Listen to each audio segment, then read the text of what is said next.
Okay, we're going to get started with our summit portion. So we do have a lot of young people who are going to be trickling in, so bear with us as that happens. But we are excited to start the learning piece. As some of you may know, we have and as you maybe know, we usually do a summit and then followed by a celebration, a soiree. And so our summit is the learning piece for our young people so that they can walk away today with some sort of information about what the future could look like. And so we are excited to have professionals from both School of Labor and Urban Studies and from other companies as well. And so we hope that you can ask questions, be ready, be attentive. And Usman Diallo is going to be our moderator here. And we also have Sophia, who's going to help out with any questions should we need it. But I'm going to ask that to support our young people, the four of you can help with the moderation piece. All right. Okay, can we give our summit panelists a big round of applause? Thank you. Okay, I'm going to have Usman. You're going to speak loudly and clearly, I think we only have the one mic. You're going to speak loudly and clearly, okay? And you're going to share the mic, and we're going to share that mic. Hey, everybody. How are you doing? Fine. Doing well? Okay, cool. My name is Zara Kadu. I work here at the CUNY School of Labor and Urban Studies, and I do social justice leadership development here. I'm also a current student in the Labor Studies program, getting my master's, and I'm really excited to be here with you all and to share more. Good afternoon, everybody. My name is Ohenaba Afri. You can call me On. I am an associate director in Protiviti. Protiviti is a global consulting firm. I mainly work on data security, helping clients protect their information. So, really glad to be here today. Good afternoon, everyone. How are you? First of all, give yourself a round of applause because I know it's a lot to be in rooms like this, talking about material like this. So give yourself a round of applause. It's a lot. And it's a long day. It's a long day for, I think, most of us, and it's been probably a long day for you. My name is Rhonda Joseph. I am a student here at SLU. I also was elected to Student Union, I think in June, right.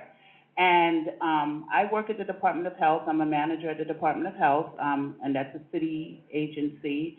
And I also do a lot of community work, and I am the daughter of immigrant parents. So the walk you're walking, I've walked, and I totally understand and I get, and I'm looking forward to the information you guys are going to throw at us this evening, okay? So bring it on. All right. Hi, everybody. Good afternoon. Thank you all for being here today and taking part in this amazing conversation to strive for the better for not only for us, but also for our community. My name is Lena Dandy. I've been a champion at Speakhire since 2019. So I may know a few of you that may trickle in later on. But I am a Scrum Master, and I work for FMC down in Philadelphia, so I came all the way up here to be part of this conversation. But I'm very happy to be here, and I'm also happy to hear what you guys have in store for yourselves and how we can all help gauge that. And next question would be, what's the community leadership? The question was, what is community leadership? So being a leader in the community, I guess is the question. Honestly, for me, it kind of trickles down to the fact that I'm an immigrant myself. I came here very, very young, and navigating through, social life, immigrant life, the life that I would want to live, being with Americans, and then the life that I would live going home to my immigrant parents were two completely different things, right? And it was really hard to balance the two. So kind of growing up in two different lifestyles and going through middle school, high school, college, and all of that, and not really knowing what I wanted to do. So I honestly didn't know what career I wanted to settle in until I was in college. And most people kind of have that figured out their junior year of high school, right? So for me, it's more so kind of giving what I didn't have and helping others in the way that I struggled. So my participation at Speakhire is more so being that person that I really needed growing up. Community leadership, I guess from an immigrant standpoint, I'll say you have to be open, you have to be willing, patient, and I think those attributes, you'd have to have that regardless, immigrant or not. But yes, we do, I think, have, some distinct things that take place with immigrants, people who are, I guess, not native, to here. You gotta have a little empathy and a little care. And you gotta just be open-minded and willing to listen to the needs of folks and give people the opportunity to be heard, be genuine, have some integrity. Most immigrants probably don't know, I don't wanna say the ropes, but I don't know how else to put that. So, you know, you get, taken advantage of a lot. And I hate to see that. I see it way too often. So I think all of those things rolled up into one and then some, makes a really great community leader to start. Yep, and for me, you know, it comes down really one word that highlights, because there's two of them. One is opportunity, right? So, you know, my parents immigrated from Ghana, West Africa, you know, and, you know, they worked hard to, first of all, get here, and then second of all, like, work hard to kind of raise me and my four sisters. And so that has given us opportunities, right? And with those opportunities, you know, the second word I would say is availability. So making yourself available to your family, making yourself available to the folks that are in your community to help them out, whether it's, you know, like, and I tell people, even my job, it's like, a lot of it is helping people. It's just on a different scale, right? But you can help people in lots of different ways, right? Making yourself available to even pat them on the back and make them feel better, or making themselves available to just, you know, empathize, as, you know, fellow panelists said, to, you know, hear them out and listening, you know. So I think it's really thinking about the opportunities that we have and, you know, being appreciative and blessed that you have them, and then making yourself available to help people, you know, with things that you may be more familiar with or you've gone through that can help make a difference in their lives. When I think about community leadership, I think a lot about my tenant union in Brooklyn, which is where I do most of my organizing, and I think about the way that leaders in that space really take care of everybody. So making sure if somebody is facing eviction, that is a community problem. It is not an individual problem, and really community leadership to me is about making sure that we are in collective. So that to me is very important, and I'm excited to build with you all in that conversation. And the next question, why do we need more diverse leaders? I think there are already diverse leaders leading communities. I think it's recognizing that that leadership is there, and for a lot of people, especially people who look like me, to get out of the way. So I don't think it's that we need, you know, more diverse leaders, especially racially diverse leaders and leaders of different experiences. I think that that is there, that is happening, that leadership development is constantly happening. It's just recognizing it and celebrating it. Yeah, I mean, I think for me, you know, diversity, part of it is awareness, right? So as you see different folks doing things, right, it then can, you know, present an opportunity to make additional people aware of things that you're doing and positive things that are happening, right? Because, you know, in today's day and age, with a lot of media, we get lots of information, right? And it's going to come from different places, right? But, you know, we may not be aware of things that are happening that are positive because it may not be getting covered in a certain respect, or maybe it's happening in a further away place, right? So I guess diversity in one sense would help raise awareness by design of, like, hey, what are some of the things that are going on? Who are some of the people that are doing things that maybe I'm thinking about doing? And, you know, living by that whole adage of, if I can see it, I think I can have it, or believe in it and reach it, right? So I think awareness is a big thing, you know, raising awareness of what's there. Diversity, seems to like be the buzzword now, but I just feel like you cannot do anything if everyone is not at the table and you're getting to hear them. There's no way you can be successful if you are silencing some of the people who are in need of maybe the offer or the work or, you know, the gains. And you just can't do it, that's not the way. And I think that has been the way. America was kind of like built on that kind of way, and we just have to do things differently. Everybody has to have an opportunity to be heard, to be seen, and that's the only way I think this work can be done. To kind of agree to Zara's point where there is diversity in leadership, right? But I think that there needs to be growth in that aspect because, yes, there are diverse leaders that are, up there in corporate communities or consulting communities or whatever community it may be. But I think the idea is to lead by example. For me in particular, in my industry, in technology, you see a lot of Indians, you see a lot of Asians, which is great, right? But you don't see many, other people of color. And I think the more and more diverse leaders that we have in those spaces, people who are, are looking forward to being in that same industry or that same career can say, okay, well, if he can do it, then I can do it, right? So also leading by example and also opening the table and like Ms. Rhonda said, allowing people to also sit at that table with you and putting them on, right? It's really important to not only get to that leadership stance, but also open the door for others to come after you.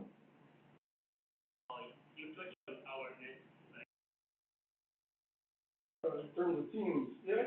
So, touching upon that, you're always, it helps to have different perspectives when you're solving problems, right? So I always say that in our business, that's the central objective, and it's that no matter what group we are in, and, a consultant group's gonna have people with different skills, whether it's IT and finance, et cetera. But when you have, a diverse array of skills that you bring to the table, A, it can help relate to the people that you're working with, and then B, it can help you really bring value into the things that you're suggesting, right? So, like, a lot of times we'll be making recommendations on how do we fix something, or how do we enhance something, right? And there are gonna be different folks, like, on the other side of the table that need to receive that and advocate for that, and also, like, go back to their people and say that, hey, like, we should try this out, right? So the different appeal that you have is gonna help move some things forward, and, just touching different folks and evaluating different ways of doing things, goes a long way to making that happen. I think for me, growing up, I was always told, oh, you have an accent. And probably growing up, you didn't realize what that would be called today. You just took it in stride, like, yeah, my parents are not from here, or, yeah, my parents are foreign, or they're from the West Indies, and so forth and so on.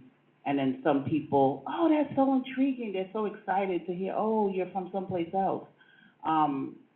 But I'm still American, like whatever that means to people. So accent seems to have been a way, and just in speaking, people are like surprised when they, oh, you have an accent, but you talk, oh, but you talk so well, and you get these kind of terms. It has been the point or the platform that I've used, I think, to then you raise your voice and, yeah, I am intelligent, I have a brain, I went to school, yes, I am, from the West Indies, yes, my parents didn't graduate from high school, and yes, I'm still who I am, I'm still here today doing what I'm doing. Everybody will have a different story, but it seems like, just in my experience and in growing up, my accent, I don't know, it has seemed to intrigue people, baffle people, and it's like, oh, wow. But I guess it opened the door for me to, and I'm still who I am. Does that make me different because I had an accent, or you're perceiving me differently? And I know that these are things that we tend to go through, and I'm speaking English. And I know that is compounded with people who can't even speak, English with those kind of issues. But use it and run with it. So that's what I've done. I think one key thing that Ms. Rhonda just said is different, right? So a lot of people will look at you because you're from a different country, they'll say that you're different. And one thing that Ms. Rana did, that I also did growing up, is making sure, well, at least now that I'm older, is making sure that that thing that made me different became my superpower. And I think if I can speak to like the younger people in the room, it's like, you'll see in this generation, we're all on social media, we're all on Instagram, we're all on Facebook, and seeing people that are doing better than us, or seeing someone of a different race that we wish we were like, right? But I think whatever your uniqueness is, that is your superpower, so hone in on it. And I think being up here and learning what I've learned growing up, if I had just listened to that voice, that different voice of myself, and say, okay, well, maybe I can tweak this to make it better, because things that I was teased for when I was younger are now things that are idolized and saying, oh my gosh, she's a foreigner or something like that, right? Those things are now like intriguing to some people, whereas a few years ago they were just, oh, you're a foreigner, you're weird, you're different from who I am. So just because you're different doesn't mean that there's anything wrong with you. In fact, it's your superpower. So when you realize what that is, speak positively to yourself about it, and you're bound to do well. Well, you know, I would say this, it's that, you know, I think you noted two different kinds of leaders, but, you know, I think you can be both, right, depending on the situations that present itself, right? So, you know, as far as positional leadership, you know, you're going to gain opportunities. First of all, everybody in this room is a leader, right? I want you to know that. You know, for the fact that you're here, for the fact that you've been with Speakhire, for the fact that you've gone through all of the different, whether it be rounds or events, you know, you've got something special that you're going to be able to bring to the greater society, you know, with all the lessons that you've learned, right? And in that aspect, you're a positional leader, right? Now, in terms of, I think you said functional leader or like things like that, that's when you take what you have gained and then you bring it out to the greater folks that are not in this room, right? Because, you know, they have leadership potential in them as well. And, you know, part of that is empowerment. So, you know, I would say that, like, I don't think it's like designated to one thing, but it's all about, you know, the perspective of where you are, right? When you're in this room, you know, you all are positional leaders. When you go out into the greater community, you get to use what you've learned and then, like, you know, distribute it out to everybody. And, you know, that goes for being in school or, like, being on, let's say, a sports team or anything like that. You know, you take the experiences that you gain in previous places and then bring it and then help others with, like, make yourself available to help others. Didn't know I was going to talk so much about my tenant union. I thought I was going to talk about work, but I'm going to use another example from my tenant union, where I would say that I am someone who holds positional power. I'm a steward of one of the committees, and I was elected into that position. But I'm very clear of who the relational leaders are in the union, and that is mostly immigrant women who are elders in the buildings, who are organizing the buildings. And they are actually the leaders of the union. So I hold a positional power in that, or positional, you know, I hold a position in that I'm scheduling meetings, trying to make things move, but I don't see myself as actually one of the core leaders of the union, because it's those who hold the relational, that relational leadership. One thing to remember is, like, it's very easy to climb up, right? Well, sometimes it's easy, sometimes it's not. But it's oftentimes people who do climb up, you often forget that there are people who are at the level where they began that need help getting to where they want to be. So it's fine to just be a positional leader, right? But it's really, really important to remember why you're there and how you got there, how hard it was for you to get there, and how many other people are seeking the same opportunity as you. So you need to be able to relate and remember. Remembering is a key fact of that. Remember how hard it was for you. Remember the nights you went without sleeping. Remember the stress and anxiety that you felt because you didn't know what was next for you, but then you finally got there, right? So again, going back to opening that door and remembering who you were at the beginning and seeing others for that same way and helping them come up as well. So that's really important when you're mentioning about being a relatable, a reasonable, a rational leader. I think what I'll just say about leaders, I just think in general, something that will always, or has always been told to me, you go to training, you hear it over and over. As a leader, you should always be training the next leader. You should always be bringing up the person behind you and either bringing them with your journey or helping them take their own journey, but you should always be in the position of developing the next leader. So I heard all of the positional and any leadership, any leader, that's what you should be doing. You should be looking for the next person who can replace you. And I also kind of want to say, if you don't have people behind you, which is the adage we always are using at work, then you're not leading anything. So always remember that, I think, in how you relate to people, how you talk to people, and just how you're walking in life. You need that support of the people behind you in order to be a leader, any kind of leader. So I'll leave it at that. Transparency, relatability, good communication, and to have like a soft atmosphere. I know for guys it may be a little different, but I think to be approachable is very important, right? If people don't feel like they can approach you, who knows what kind of questions that you could have been able to answer for them that they strayed away from answering from. So those key things are very important for me, especially, at least in my, work setting. When I'm working with individuals, I make sure I don't make it in an atmosphere where they're too afraid to come talk to me or too afraid to ask a question, because if they can't ask, the work is not going to get done. And if the work doesn't get done, everybody fails, right? So it's important to be able to have that, be a good communicator, open atmosphere, and being very transparent and be kind to people. Characteristics of a leader? Yep. I think kind of more a combination of what I've already been saying. I am a very humane person, so I'm always gonna come at, I guess, questions like this and work like this from that perspective.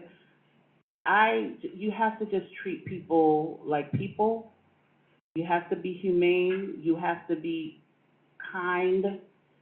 Maybe that should be at the top of the list. It's not even nice. It's, you just don't know where people are at, whenever they're in your space and you're sharing space with them. And you just, empathetic, and just be genuine and have some integrity. And I think if you just start with those, basic tenets, you will just go so far. It has worked for me. It's working for me. I want to be treated that way, and that's just also, too, I go with that. Treat people the way you want to be treated. It'll work. It'll get you far, and it will do what it's supposed to do. I think the first thing that I thought of when you asked this question is humility. Being able to say when you're wrong is actually like one of the biggest things I look for in leaders. I think that when someone who is leading a group is able to say, hey, I actually messed up here, and take that kind of accountability, it means that everyone can walk forward together. And then to what's already been said about being kind and also challenging, I think of a good balance between pushing and supporting. If you're all push and all challenge to a group that you're with, without that support, then that's not going to create trust. But if it's all support without that challenge, then you're not able to keep it moving. So a good balance there.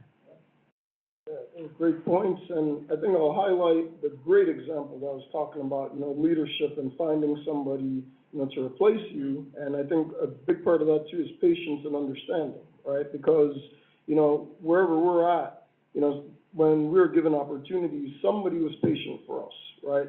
Somebody was understanding as we were growing and as we were going through our challenges and maybe figuring things out and messing up and then figuring it out. And, I think that it's important to, be understanding as you're helping develop people in their journey. And then, as you're being understanding and being patient, that also gives them the opportunity and helps them stay encouraged to be able to move up. And I think that those are some things that I would highlight there.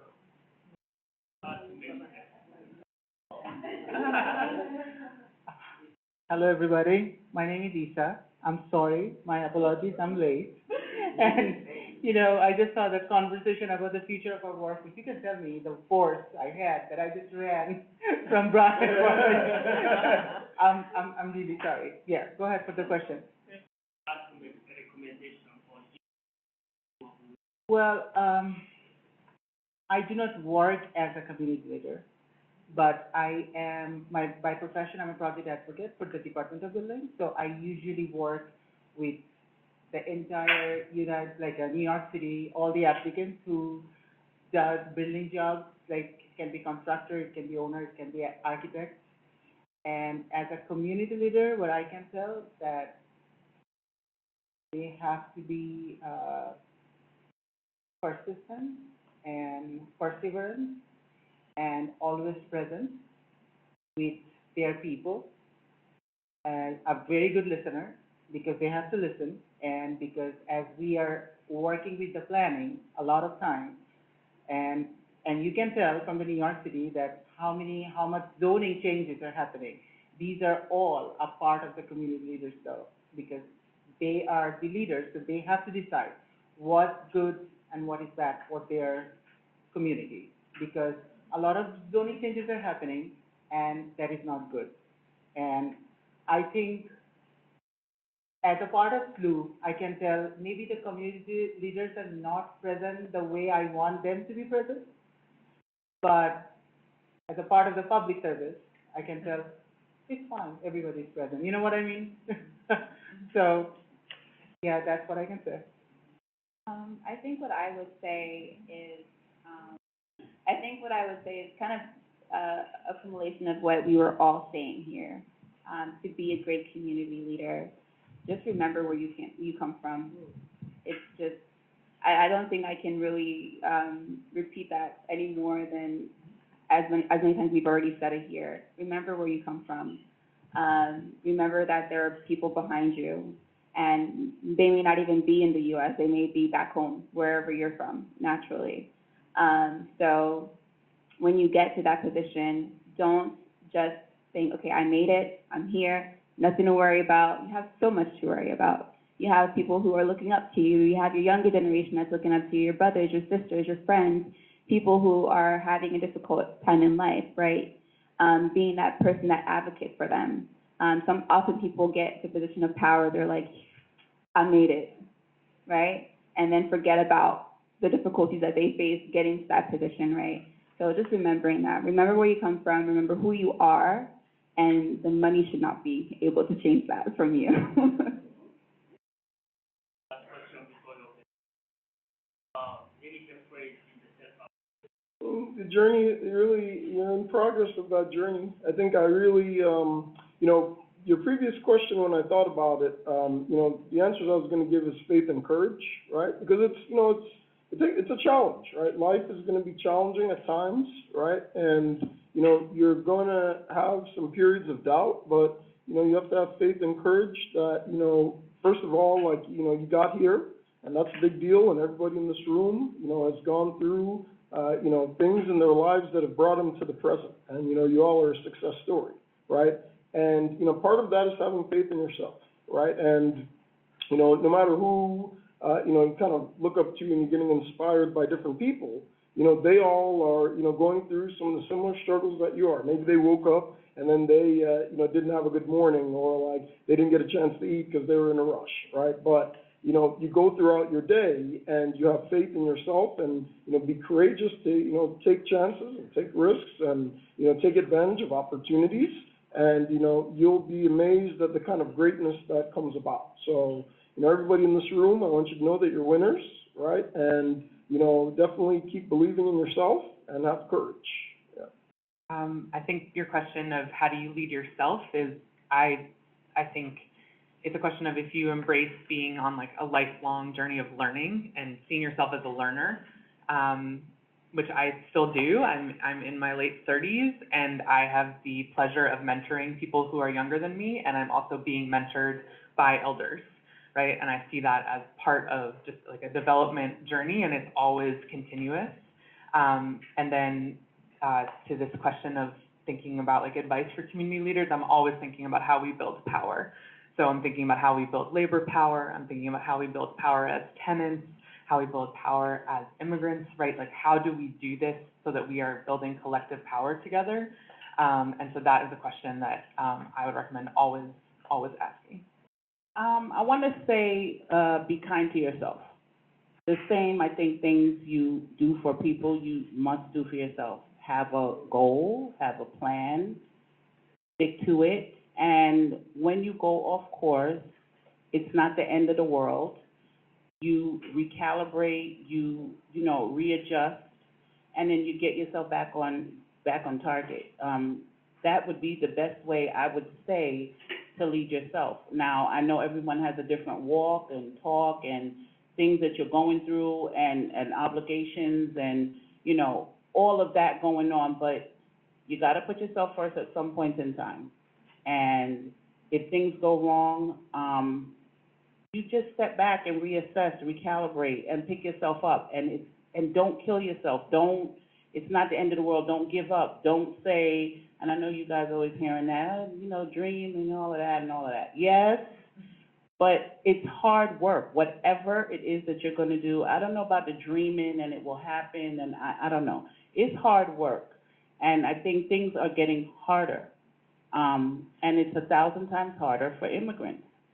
And not to just single that out, it's hard, period, but yes, you have that added layer. But it's doable, but you gotta stay on task, and if you sway, get back on task, that's it. And just keep on going, but don't give up. So, that's what I would say. Lead yourself, you know, in that manner, and it will do you justice. You'll get where you wanna get to, eventually, okay? I think for me, and I'm still learning this, still assessing it for myself. One thing is, comparison is the thief of joy. Do not compare yourself to anyone. Do not compare yourself to people you think are doing better than you, because yes, they could be doing better than you on the outside, but how do you know how they feel mentally, how they're doing physically, or how they're doing emotionally? Do not compare yourself to other people. It's only going to destroy you. And make you feel like you're never doing good enough. If you're here, you're alive, you have a roof on your head, over your head, you have clothes on your body, you're doing better than a lot of people. And not to say that they're doing bad, but to say that, to be kind to yourself, right? Do not compare yourself to other people. And then to piggyback off of Zara's point, is that nobody here knows everything. You don't know anything. Go in a new space, whether it's a space that you're familiar with, a space that you think you have knowledge of, you do not have that knowledge, okay? If somebody asks you to say, yeah, actually, I'm familiar with it, but could you go into more detail or tell me more, right? That's the best way to just slingshot yourself further than most people, right? Because you're going to receive more information, you're going to receive different perspectives, you're going to receive people's emotional relatability to different things. So you don't know anything. You may know a lot, but you don't know everything, okay? So just keeping that in mind. I can tell myself, like, what I think about, that, you know, we are all immigrants here. So I think that's kind of like always back of our minds, that we're immigrants. What I think that, well, I'm immigrant, but also I'm an American, right? So I started to think as an American first, then immigrant. Because we all have to be respectful from where we are or from where we're from.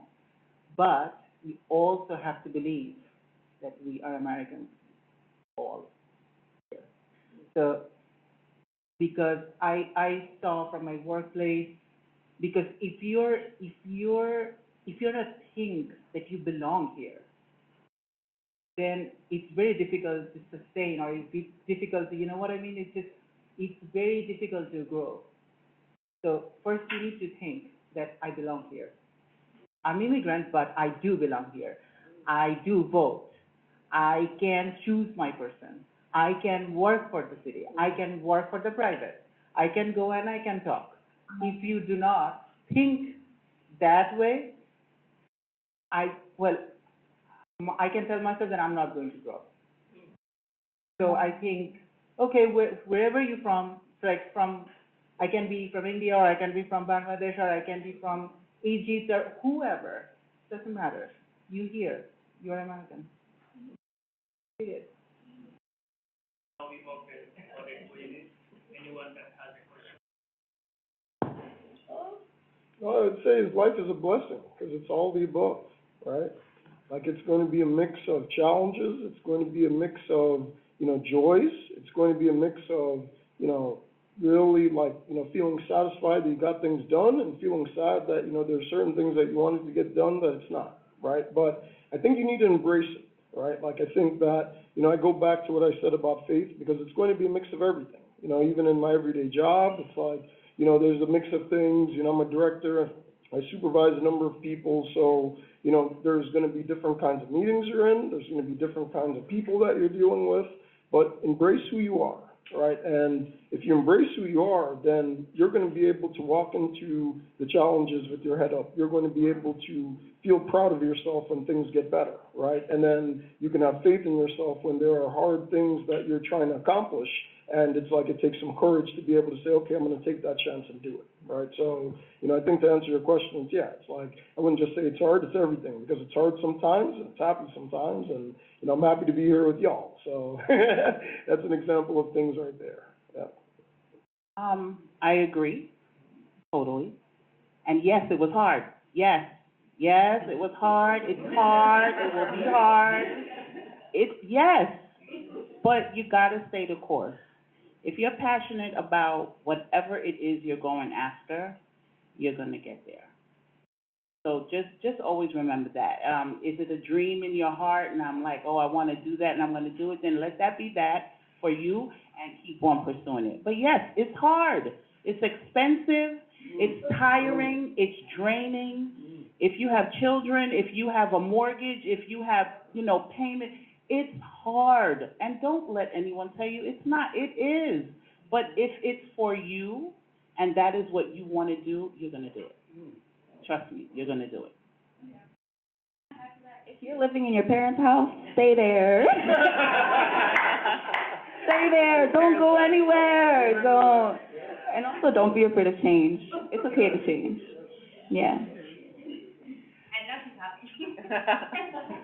The truth, right, Mom?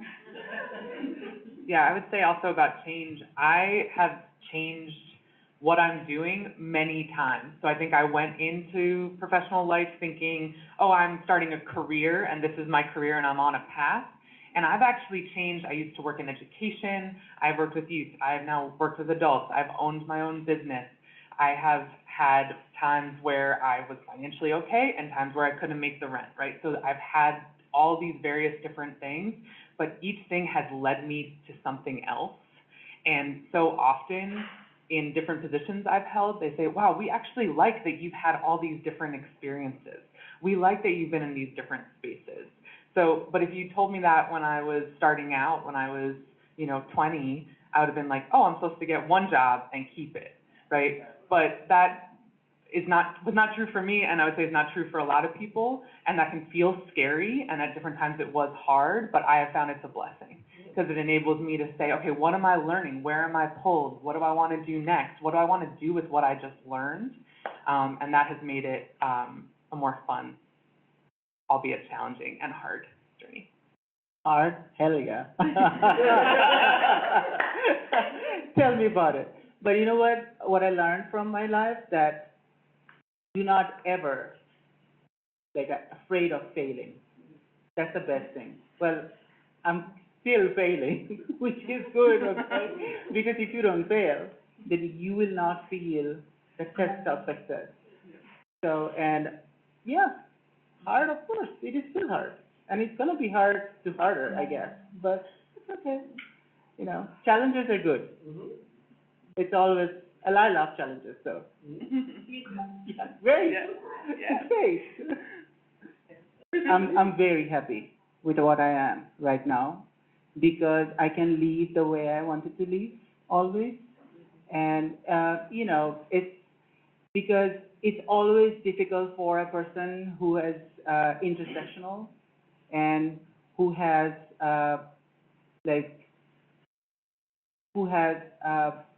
a queer or whoever, a part of the LGBTQ community, which is I am, and I am proud of it, and I can lead the way exactly I want to lead. I can work, and I can go out with my partner, and I can introduce him, this is my partner, right? So, yeah, of course, I'm very happy. I'm happy, very happy. I am. And I can freely say that because, kind of to answer both of your questions in one, is I've accepted change in my life. I started out kind of like, you started thinking that, okay, you finish school, you're gonna have this one career for the rest of your life, because that's what everybody said you're supposed to do, right? So I started out in a career, I liked it, and then I'm just like burnt out very, very quickly, right? Something that I was so passionate about in the very beginning is now something that I can't tolerate, right? So accepting change and doing something else with my life, where now I find myself like, I'm okay to wake up in the morning and talk to my team members and log out at 5 o'clock and then have the rest of my life to myself, right? So I'm very happy with accepting that change and taking a leap of faith in myself and my abilities and what I'm good at, and finally being in a place where I've always ever dreamed of myself to be. So I could definitely say yeah. Am I happy? I'm satisfied. I'm glad that when I was sitting in your seat at your age, I made the decisions that I made that helped me at this stage have options. And I'm still a work in progress. I'm still evolving, and working towards happiness every day. But I am satisfied, and I'm not unhappy. But that's a loaded question, and I love it. And I think it's something, folks should strive for happiness in whatever you're doing, and I'm gonna get there. I'm gonna get there, but I'm working on it. Yeah, I think you know what, I'm gonna start out, make two perspectives from this question, all right? The first thing is, I'm happy to be here. I'm happy to be here with esteemed panelists like this, and then being able to speak to, you know, great crowd like this. You know, like when I got involved in this organization, you know, I've known Ethel, you know, since undergrad. We went to college together. So, you know, you kind of think about the journey of even making the decision to get involved, right? It's like, oh, do I want to do this? Yeah, you're not busy, like, you know. And then you kind of see that into, okay, maybe I think about it. All right, I agree, okay, I'll prepare this, okay, I'll show up here, and then look at where it ends up, right? A room like this, seeing all you guys who are inspiring and future leaders and leaders now, right? So that's one sense, right? And then the second part is that I would say is, you know, kind of piggyback on what the panel said, you know, life is gonna be a mix of, it's gonna be a journey, right? Like, you know, as I sit here and, you know, I work in IT and I've been with my job for 9 years, you know, there's a path to get here, right? Some of that was, I failed out of undergrad, I had to go to another school, I had to come back and get into my school before I graduated. You know, I've gotten a job, I've been laid off of the job, then I've gone to school, and then got a job and then got laid off again, right? So I'll tell you this, that, you know, life is gonna be a roller coaster, right? And, you know, roller coasters can be fun, and then roller coasters can make you almost want to throw up. But again, you know, I go back to those central tenets of, you know, having faith in yourself, right, and taking advantage of opportunities just like this, and you're going to get others, and some of them are going to be scary, right? But you have faith in yourself, and you push along, and you're going to be all right. And know that you've got folks that are there to help you. You've got family that can be there, and then support its shape on different ways, right? So whatever those folks are, whether they're family, their friends, their family friends, I know, you know, being from Ghana, there's like everybody's uncle, auntie, like, you know, so even if they're not uncle and auntie, right? But, you know, you just gotta embrace that and, you know, push forward and you'll be all right. And it's gonna continue to be a roller coaster, we're organisms, but, you know, yeah, just remember that and, you know, you guys will be all right. I agree that this is a loaded question, and I like that. I would say that I am grounded, and I'm grounded in two things. I'm grounded in relationships. I'm grounded in relationships in family and in my community. My family welcomed my little nephew last week, so I'm like over the moon about that. And also I'm grounded in my sense of justice and the movements that I'm a part of working towards justice. And so when I'm having like a rough day or not the happiest day, you know, like returning to those things as a touchstone helps me to move through. So in that way, I would say overall, yes. but also in the day-to-day. I mean, things come up, things are hard, things are happening all the time, but I'm grateful.